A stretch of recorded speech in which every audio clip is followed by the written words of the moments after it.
If you love Paul Harvey stories and the rest of the story, subscribe now. A full moon was rising over Lake Michigan, Chicago. Summertime 1927, and Dick was planning to kill himself. The city and the lakefront had never been lovelier. But there was Dick, standing at the water's edge, gazing down into the moon's shimmering reflection, contemplating an end to his unhappy life. Now hold on. Dick, how bad could it possibly be? Oh well, he had been thrown out of Harvard. Twice. A disgrace his own sister called him. The real joy of his life was his daughter, Alexandra. But she contracted spinal meningitis, then infantile paralysis.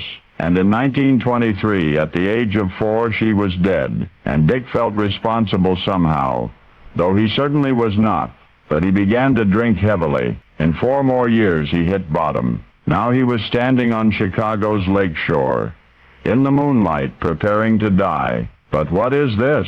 Dick lost his nerve at the last moment. He got cold feet and turned away, and walked back to his apartment in Lincoln Park. A failure at living, he had managed to fail even at dying. And even then, a new page was turning in his life, because the next day he heard about an automobile exhibit downtown, and he wanted to see it. So he started walking from Belmont Avenue, and he was on Michigan Avenue, about 3 blocks, maybe 4 blocks, south of the Chicago River, when suddenly he realized that his feet were not touching the pavement. Now wait a minute. I'm quoting verbatim from his autobiography.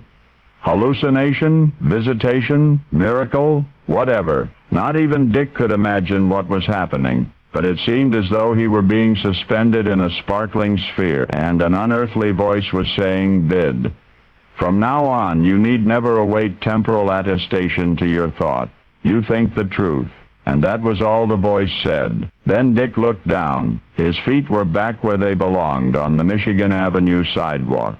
The only thing certain is that whatever had happened to Dick, the results were miraculous.